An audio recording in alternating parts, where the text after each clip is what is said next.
Yep, welcome back to the house in Fata Morgana. Last time we heard Mel's we heard Mel's very detailed account of what happened with him and Morgana and how he was basically threatened into doing all this, and he didn't really want to, but Yukimasa said he was going to kill him if he didn't, so he didn't really have a choice. Um, yep, that's pretty much it. We got his key. We managed to convince him in the end to try to save Morgana. And now presumably we're going to try talking to the nun to maybe get closer to Yukimasa and maybe convince him. We'll see. Wake up. Come on. Wake up, please. Is this the nun? Come on up with you. Oh, it's Mel. Oh, thank goodness. You were out so good I was scared you might be dead for a minute. Good morning. How are you feeling? I don't think he's happy. What? Huh? Why are you looking at me like I just kicked your cat? It's incredible how much more pleasant it is to be woken up by a woman than a boy. Okay, calm down. That's the thanks I get for waking you up? Or did I interrupt a nice dream? Haha, I didn't, did I? I did, didn't I? I said the opposite. And it was a dirty dream too, I bet. You definitely seem like a mine in the gutter kind of guy. I will murder you. Okay? Whoa, let's not be hasty now. You said you were going to help me out. That doesn't sound very helpful. And the worst part is how similar his wake-up call was to Giselle's. I'm just kidding. And you know, I can't get up on my own. Fair enough, I guess. Now put yourself in my shoes for a sec. I came in and you were still as a corpse. It startled me enough I took your pulse. You touched me while I was sleeping? It was faint, but it was there. It's wonderful news. They're handing out breakfast in the dining hall. You can go get the place yourself if you want. There's just some bread and wine though. Dining hall? There's quite a crowd. Other people here helping with the festival prep, so you should probably hurry up if you want to get some. Hold on, I need a minute. My mind's still waking up. First off, I thought you said the church wasn't offering boarding at the moment, so why a dining hall? Alright, it's not, but they do still offer breakfast. For free, of course. I see. Now, what do you mean by festival prep? As I mentioned yesterday, the heart of the Harvest Festival is here at the church, but it's a citywide event. There are all sorts of supplies that need to be purchased, decorations made and put up, that sort of thing. So we got volunteers from the city here to help. I see. I believe today they're supposed to be putting up decoration outside the chapel, so the courtyard should be a bustle. The courtyard? Ah yeah, less court, more yard really. We passed through it on our way here yesterday. Alright, I think I know what you're referring to. So, as long as I'm here, I don't have much choice but to help with prep. I'd honestly rather set Morgana free right now, but the other two are bound to find out if either of us do anything too conspicuous. So for now, I should stick to my routine, at least where people can see me. That would be the smart thing to do. Yeah. Anyway, let me know when you're planning on doing anything. If there's anything I can do to help, I will. I'll let you know. Okay, well, I should get going. See you later, I guess. Mel, do you know where I could find a nun? Her? She should be in the dining hall. Thank you. And the other two men? The Lord and his bodyguard? They're only around early mornings and nights, so I doubt either of them are here right now. Why only then? Is it not early morning right now? That's when we go up into the tower. Though even if they were on the property, you wouldn't be able to just walk up and talk to them. Especially not the Lord. Also, I don't keep track of where they go or what they do, sorry. I don't really want to know what they're up to. So I've kept my distance. Understandable. Thank you anyway. See you later. He's holding it together fairly well, all things considered. Finally resolving to do something when Morgana took a big weight off his shoulders, I guess. Oh, Giselle. Good morning, Michelle. Morning. It's a bit soon to be feeling relieved, I think. There's still work to be done before Mel can face Morgana. That first step is still a big one, though at least for him. I suppose. Anyway, it sounds like the Lord is going to be difficult to make contact with, which is what I was afraid of. Our only opportunities are when he's here to feed Morgana. Mal did say he didn't keep close tabs on the two of them, so there might be more than just that. First priority is getting you fed though. So off to the dining hall we go. Out of curiosity, did you sleep at all? I haven't been sleepy once since I became the maid. But I'm used to it, so don't worry about me. You just stayed awake all night while we were sleeping, just not doing anything? You said you see what I'm seeing there in the darkness, didn't you? That's what it looks like, at least. Which means when my eyes are closed, she has no light at all. Maybe I shouldn't have gone to sleep after all. I know what you're thinking, Michelle. And no, you're wrong. You need your sleep. You won't have the energies to do anything if you don't keep yourself well rested and nourished. You're right. We should get going. To the dining hall. I make my way through the halls to the room with the fireplace, the area I used as a living room, and the area currently serving as the dining hall. Sitting in the center of the room is a long table lined with bread and wine. Standing behind the table and handing out food to the long line of people is the nun. This being a church, no one is speaking especially loudly. There's still an indistinct buzz hanging in the air as dozens of people whisper back and forth. The majority of people in the room look poor, like they genuinely need the assistance, but there are a handful of those who look more than well off. That's a lot more people than I was expecting. They don't turn anyone away, which, as I recall from Morgana's account, nearly drained the church of everything it had once. They don't seem to be for want of supplies at the moment, though. I assume that's thanks to the Lord's patronage. Most likely, yes. In any event, I doubt we're getting anywhere near her in the mornings. She looks like she's got her hands full. It doesn't change the fact that we need to speak with her. I'm going to try to squeeze past the crowd. What? Michelle, wait a sec. Hey now, no cutting in line, young man. We've been waiting since dawn. Please let me through. I have business with the nun. Ain't letting you through just cause you told me to. This is important. No more important than any of our business. Our lives depend on this food. So get your tail to the back of the line. Here we go. What seems to be the trouble? Could I ask for a moment of your time?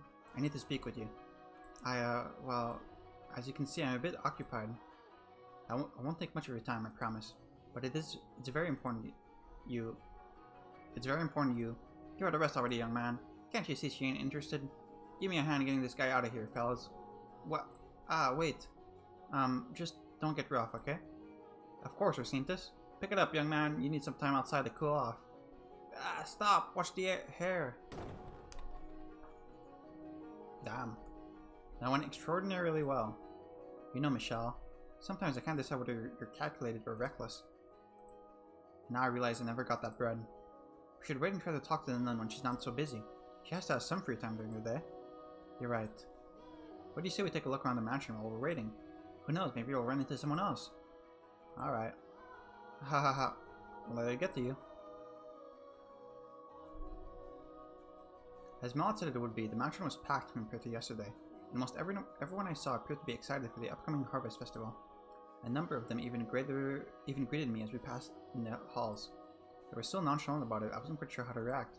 I was amazed that anyone, let alone multiple people, would treat me so normally, considering how far from normal I looked. Yeah, I mentioned this. No one has even said anything about your hair or your eye color, right?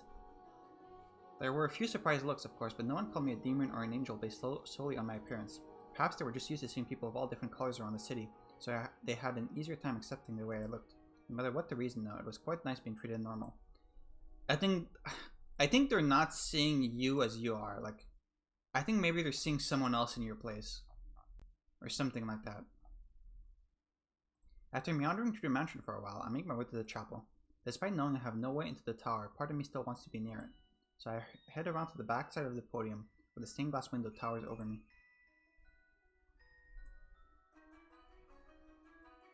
It's the same as I remember. I've always loved this window. It makes me feel like I've got an angel watching over me. Had I been given a different name, maybe I would feel the same. That said, I don't dislike it as much as I used to.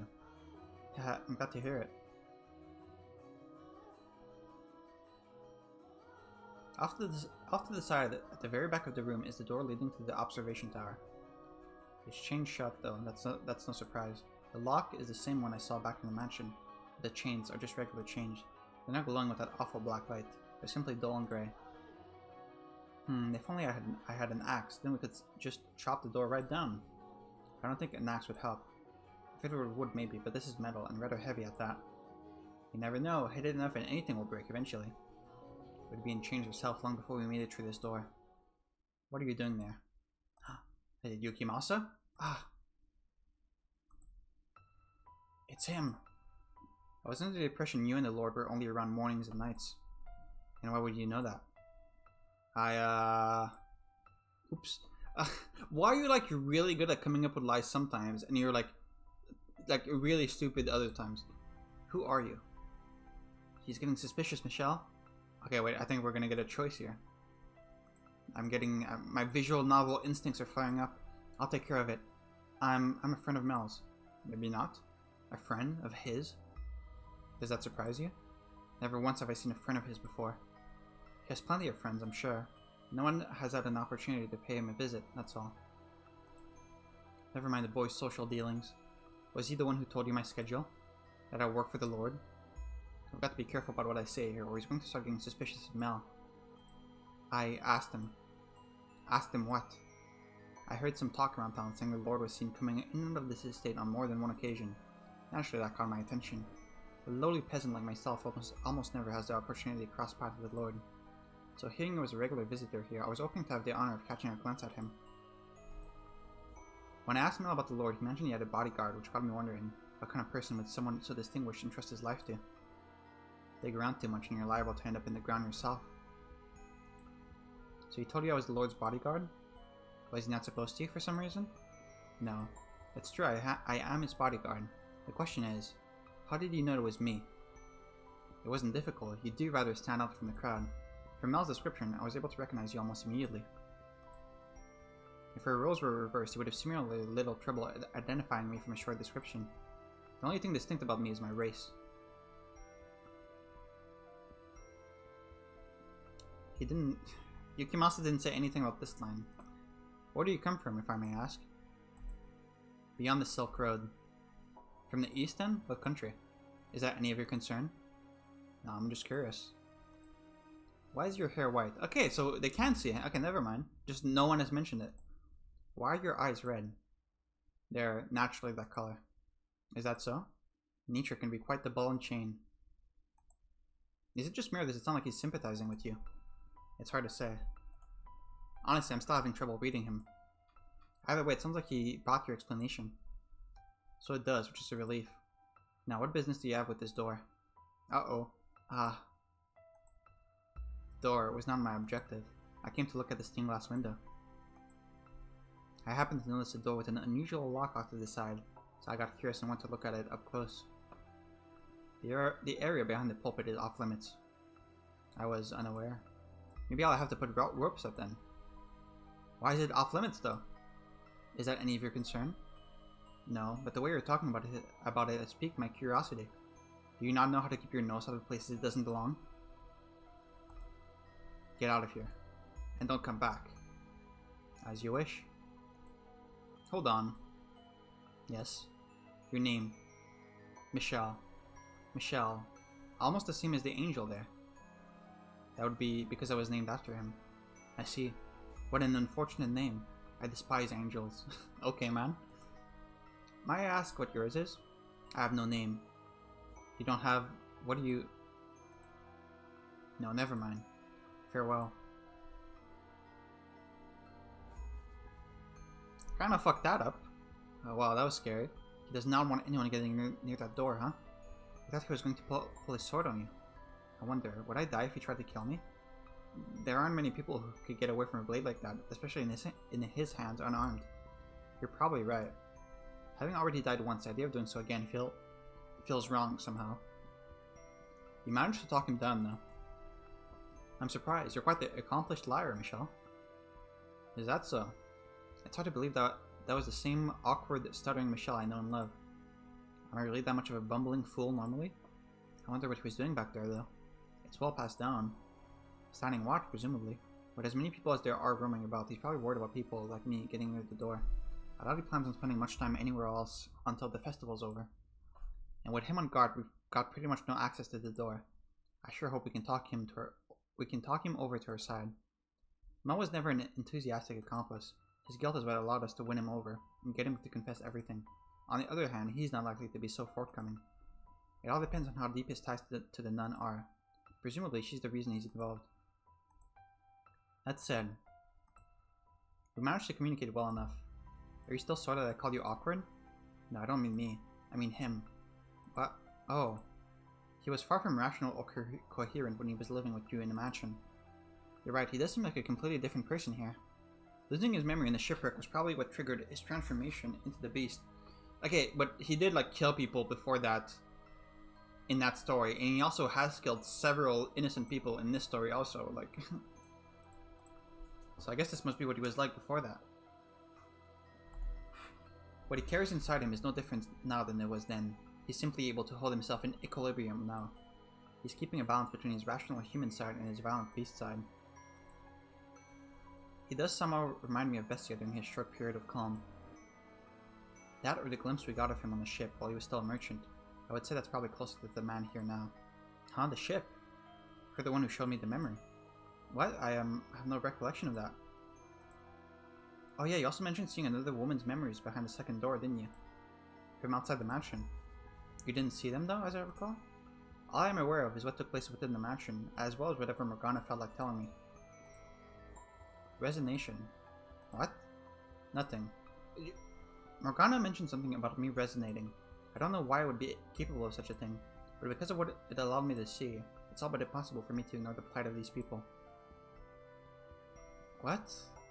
Anyway, the point is, however rational he may appear, we mustn't forget that he is not the whole picture. That is not the whole picture.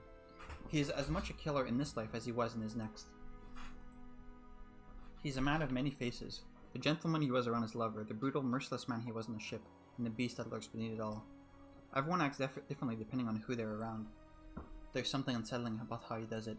Inside you there are two wolves, they are both gay or whatever. I do wonder what he meant when he said he had no name. As I recall, he was from somewhere far away in the second door. Far, far away. And he looks Asian here too, so maybe he's from the same country. He said he crossed the Silk Road, so the eastern end of the continent, presumably. Did you not see the story where he said he was from Japan? Like, it literally said it in the story, and you saw it, because you're me, so... I wonder if he has the same name or not. It was an unusual name. What was it? Yukimasa. Ukulele. That's racist, Giselle. No, that wasn't it. It was... Eucalyptus. Like the tree? An eucalyptus tree, I believe. I get the feeling we're both wrong, and that I'm farther off than her. It's not the kind of name we're used to hearing or saying. Hopefully we'll be able to get it out of him. Hopefully. But for the time being, we should go looking for the nun. I imagine she doesn't have her hands quite as full by now. Probably not. To the courtyard we go then.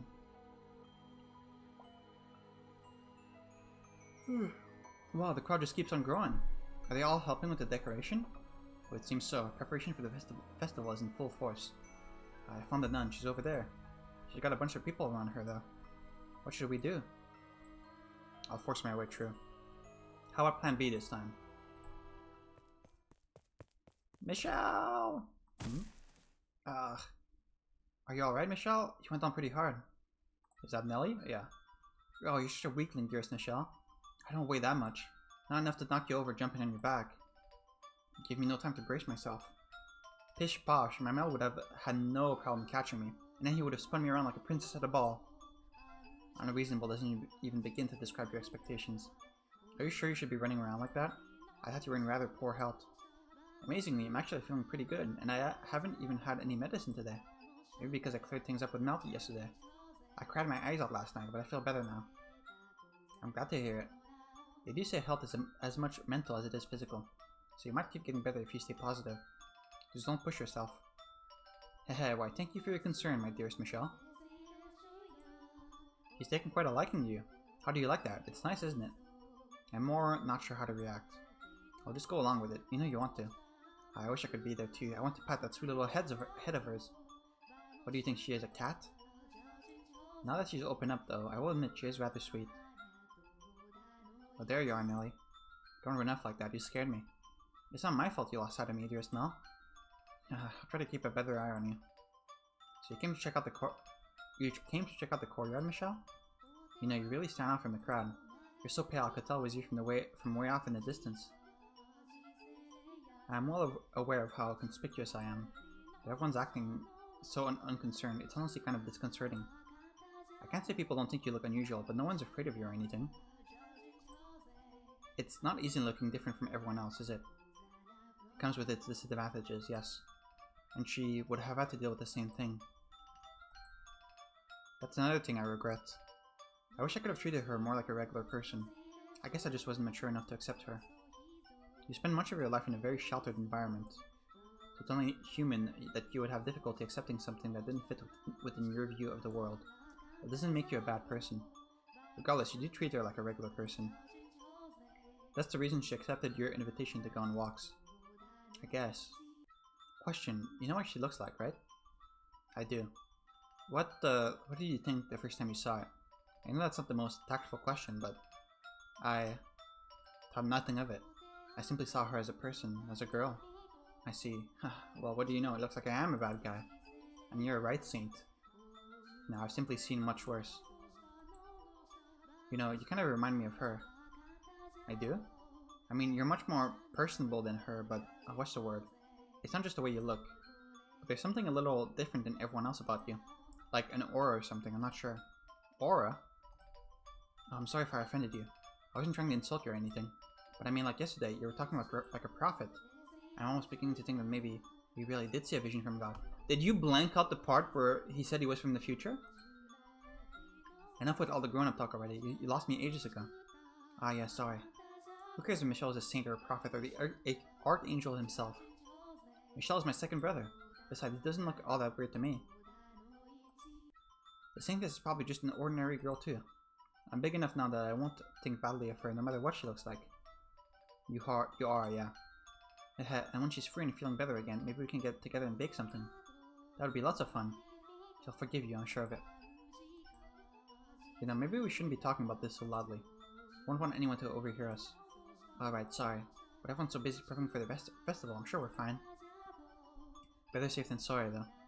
As you say, there is no. So, Michelle, are you here to help with prep? No, I was hoping I could find some time to talk with the nun. With all the people coming and going, she's going to have her hands full until the festival starts. Well, that's unfortunate. Is that important you talk with her? She may be able to give us information that could assist in acquiring the second key. The second key? Not saying she's involved too, are you? By my estimation, she doesn't know anything. She is, however, very much connected to the swordsman. Much like you acted to help your sister, I believe the nun is his driving force. Are you serious? I find that hard to believe. I mean, she's such a loving, charitable woman, and he's, well, a savage brute. A murderer. It has to be her, though. Have you ever seen the two of them acting particularly close? Never. She's kind to everyone. I've seen them talking once or twice, sure. But she wasn't acting any differently than she does around anyone else. It certainly didn't seem like they had anything going on. Maybe they're hiding it?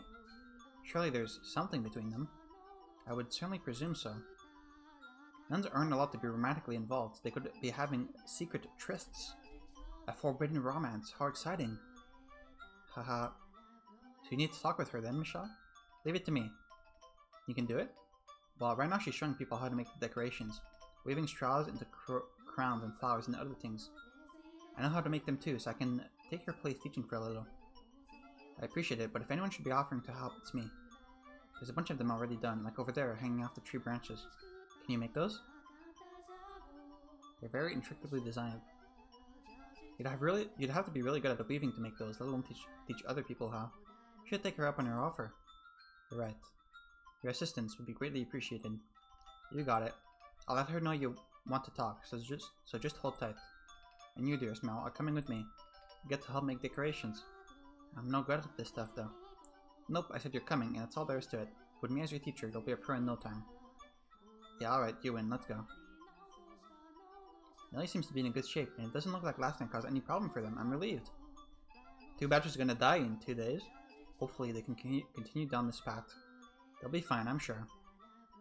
I pray they will be. Okay, if she's been drinking the girl Morgana's blood for like several months, she's probably already fucked, right? Like, there's no way not drinking the blood for 2 days is gonna change anything.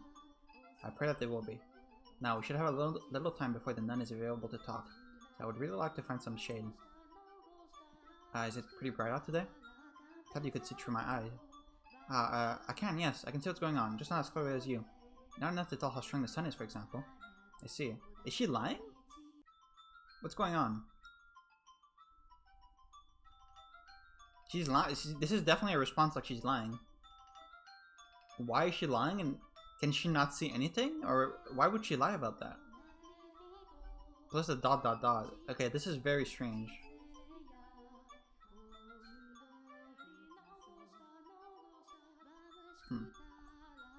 Are you alright? I'm fine. I say, but the backs of my eyes are starting to hurt. 2 days now, with hardly a cloud in sight.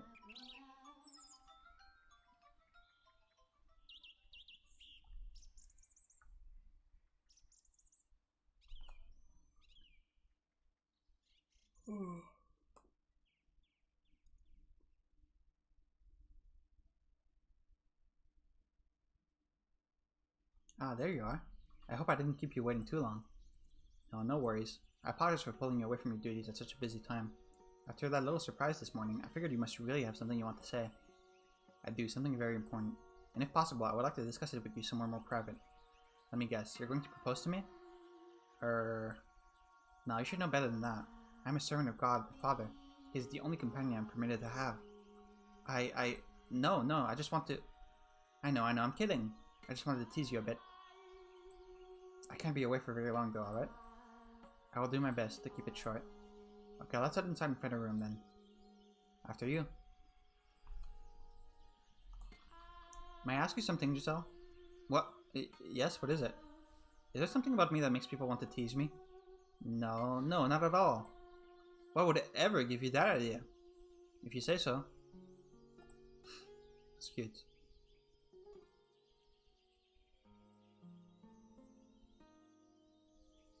Alright, you have my undivided attention.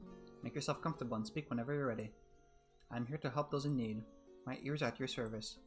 The good, the bad, the ugly. Tell me anything and everything. You're a nun. You should probably be a little more particular with your conversation topics. What's wrong? Nothing. I actually want to talk about you rather than myself.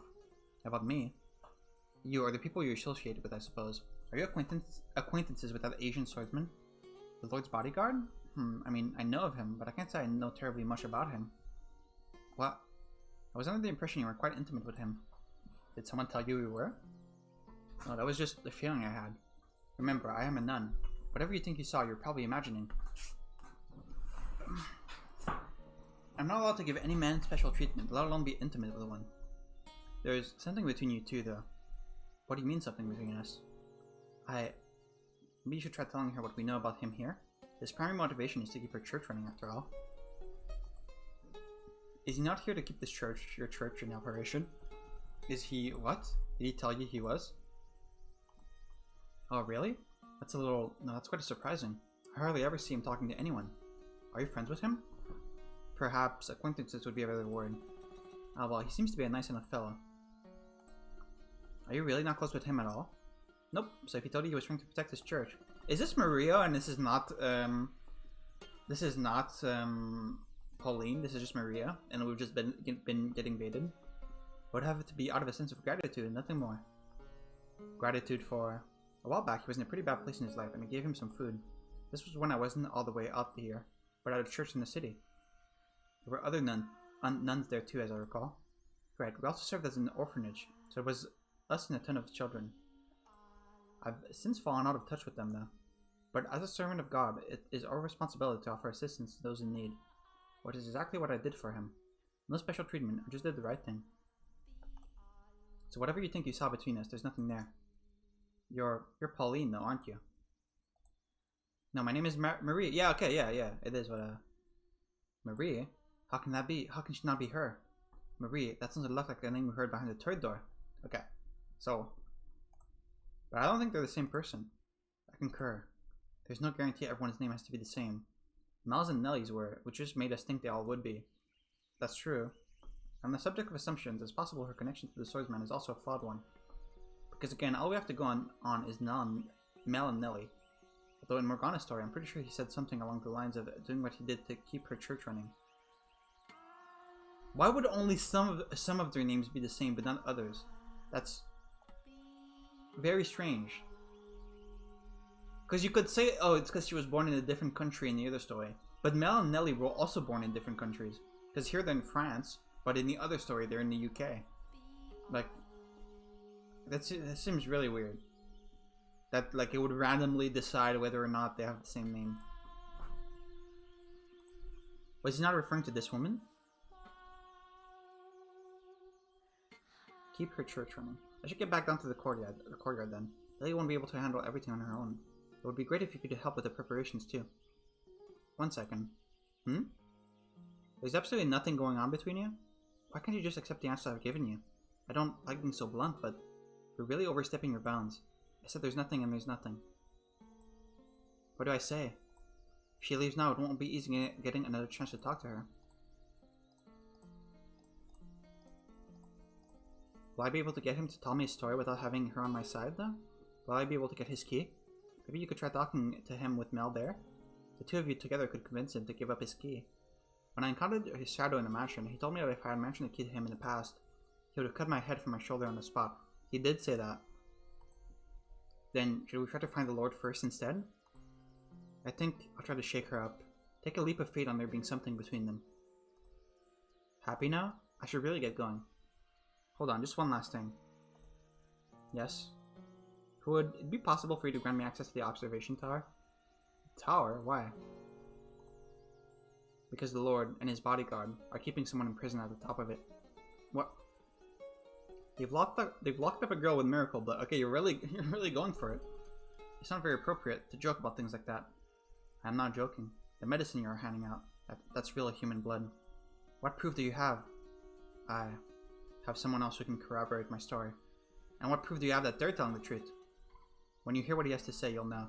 But the greatest proof is his key. Sorry, but there's no way I can believe someone's being in prison here. Your claims are an affront not only to the good people who give their time, money, and hard work for the church, but to God himself. Open the door and you can see for yourself. I can't, I don't have the keys. And does that not seem the slightest bit unusual to you? Does it not make you think they may be hiding something? No, because I know it's being kept in the tower. You know? The observation tower is the Lord's personal property. He stores his money and valuables there because the church is less likely to be broken into than this manor.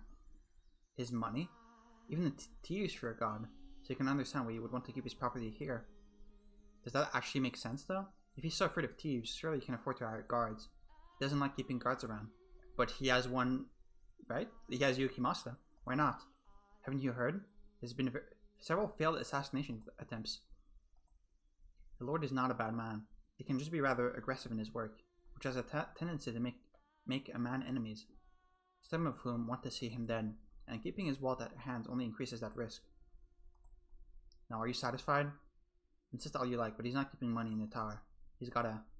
Are you after the Lord's wealth? Is that what this is about? What? Again, I don't like being so blunt, but who do you think I'm more likely to believe? The Lord, who has been supporting me in this church, or you, who showed up out of nowhere demanding me to open the door?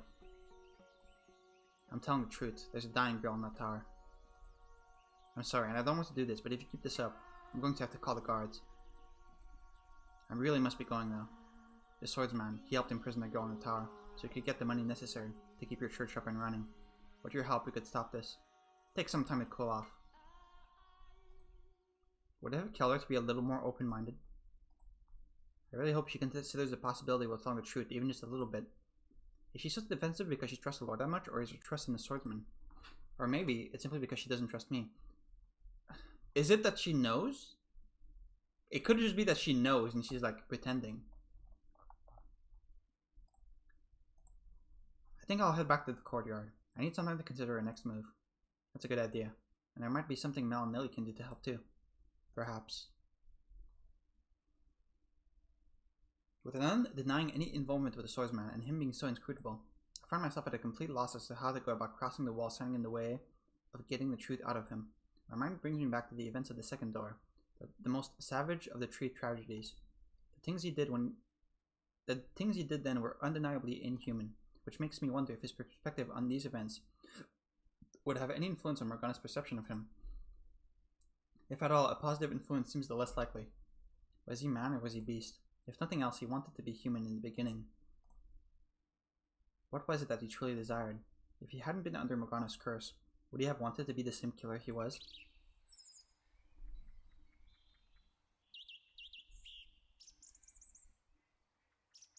Is that snow? Oh no, we're just looking up at the sky. Blinding sunlight drags me from my thoughts. The radiance is brighter, more intense than any I've been under today. Or rather, it's probably more my mind interpreting it that way, because my eyes can't handle anymore. In a matter of moments, all I can see is white. Michelle, are you alright? I feel a sharp pain like someone's yanking at the back of my eyes. I'm fine. I just need some shade. Giselle's voice fades away. From somewhere, I think I can hear her calling my name, but instead of sound, all that reaches me is more pain.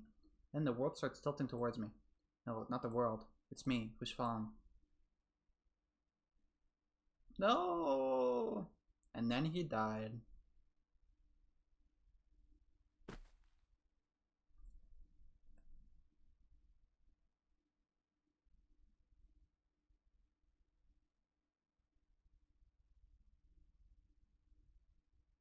Not at the mansion? Where am I? Whoa! You're awake.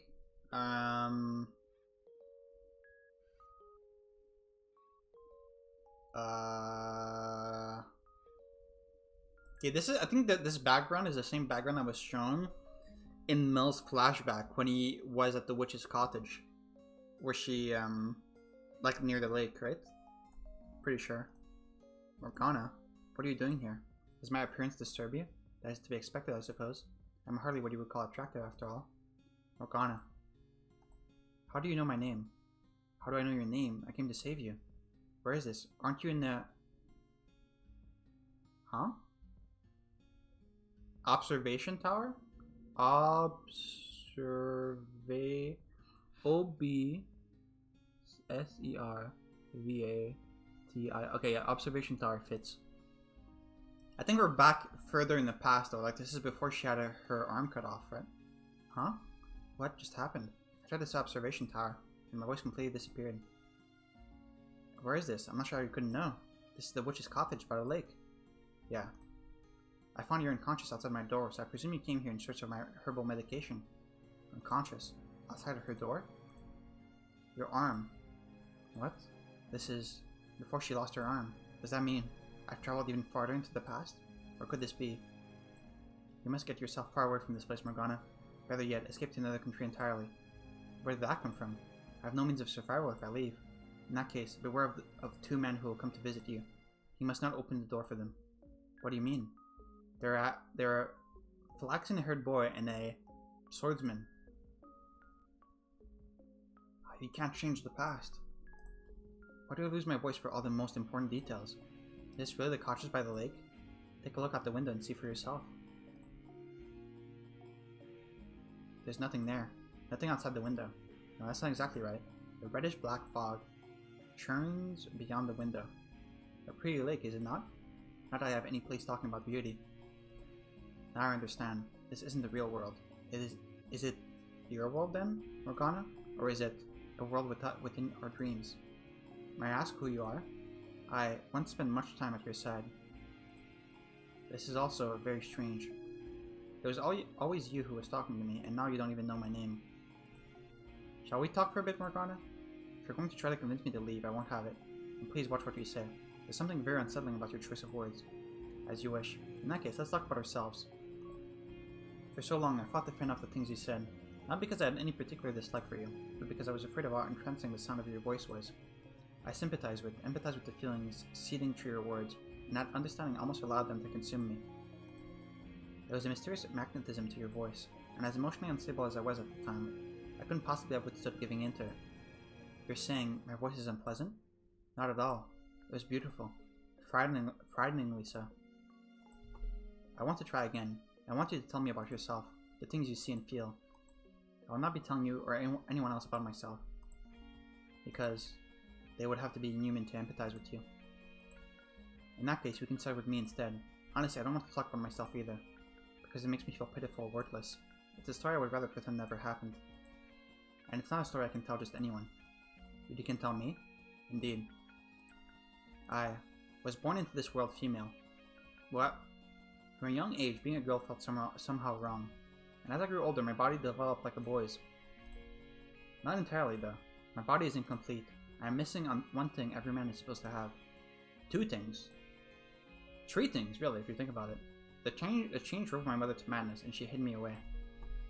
For I was unfit to be in the presence of others. That was when I was 14 years old, and that marked the end of any semblance of normalcy in my life. Morgana, you once told me that our fates were decided before birth, both yours and mine alike. I spent my whole life rejecting that notion, insisting I was a normal person, fighting to prove I was indeed male. But now that it's all over, I think you were right. My fate was always set in stone. And perhaps if I had stopped trying to fight it, if I had shut up and accepted it, I could have lived a longer life. I could have not left Giselle behind. Do you regret your choice? No, I do not. No matter what could have been, I had to hold my ground. I had to keep shouting. Because if I hadn't, it would have rendered my very existence meaningless. No matter what misfortune the decision may have brought, I must not regret it. Everyone has some principle, some belief, some fundamental aspect of themselves they must always stand in unwavering support of. or perhaps must not lose sight of would be a better way to put it. For if we do, we lose sight of ourselves. For most people, these beliefs have probably been internalized so deeply they aren't even aware they hold them, but what we carry inside us is unique. Difficult for other people to understand, to accept, forcing us to walk a path of solitude and persecution. I believe you generally do have miraculous powers. And who knows, maybe your blood is special too, but I think your real power lies in your voice, and its ability to enchant anyone who hears it. But it was something you were born with, not something you asked for. Was it not? I am a saint and a daughter of God. That is the lot I was given, and that is the path I must walk. If I steer from that path or stop walking, I will no longer be myself. It would make me worthless. We mustn't lament the solitude we were dealt. Maybe not, but I think that if either of us had had someone, even one person who accepted us, it would have caused us to see the world in a much different light. I know you had people like that, who treated you like a regular girl, but they're gone now. And have you never leaned on their memory? It comes back to me from time to time, but even then they were different than me. They were so full of kindness, so very human, and while they taught me to experience the joy, not even they could change what I ultimately am. I left my humanity behind far too early in my life. And what about you? Do you have anyone special? I do. And do they treat you like a normal person? She does. However, you still know that you're different, that you can't fit in with everyone else, that you're abnormal. You do, don't you? I am very conscious of that fact. That on a fundamental level, I'm still grey. That so long as I am who I am, that will always be so. Nevertheless, her acceptance allowed me to step onto the path she walked. A path wide enough even for me, despite my abnormality. You are, I expect, only half right about that. You're a man capable of making compromises, but a spirit strong enough to try to walk the path of humanity, while still being an outsider to it. I could never do that. Someone could be standing there, some ordinary but incredibly kind and accepting person, holding their hand out for me, and I don't think I could take it, because I know that if I do, it will only bring more pain. So if I am to take anyone's hand, it must be someone inhuman, someone fundamentally abnormal, and not just mentally or emotionally, but on a deeper level, intrinsically different. Morgana, maybe you could do it. Maybe you could understand even the tiniest bit of my fate. You could do that, couldn't you? Then do it. Understand me. Empathize with me. Take some of the weight off my back. Morgana, I have every intention of doing anything I can. But you have to understand, I am not from this time, Morgana. I cannot promise you I will be around much longer. So instead, take as much time as you need to find someone who will accept you, and with them slowly bring yourself back onto the path of humanity. It will not be easy, I know. Constant fear at the looks people give you, dreading the things they think and feel about you, terrified by the thought they might abandon you at any moment, the ever-present anxiety about whether you're able to fit in with them. But I know you can do it. I know you can bring yourself back to a place you can love, like what you had 4 years ago. You really are.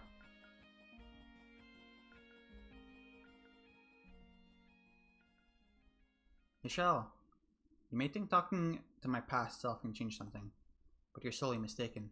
Nothing of the girl you see there remains. Poke and prod at the past all you like. It won't change anything, my dear. It's all too far gone to have any effect.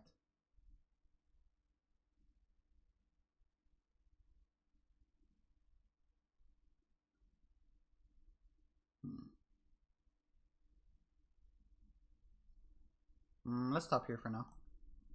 Last episode was pretty long, so it's fine for this one to be a bit shorter.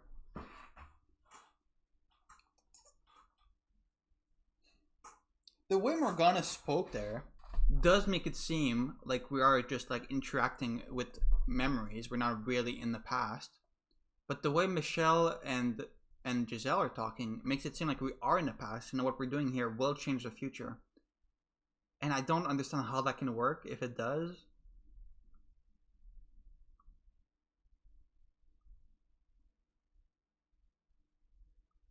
Yeah, I don't know. I'm a bit confused about exactly what's going on. Also, about what Giselle said earlier when she like lied about being able to see what Michelle is seeing. There's gonna be some fucky twist, I can say. Also, from the beginning, Michelle keeps saying that there's something off about this world, right? Since the beginning of entering the 8th door. Yeah, I don't know. Anyway, gonna stop here for now. Didn't do much, but that's okay. Next time we're gonna... I don't know what we're gonna do. I guess we're gonna try talking with Yukimasu? Yeah, I don't know. Hopefully we don't get decapitated. Alright, see you next time.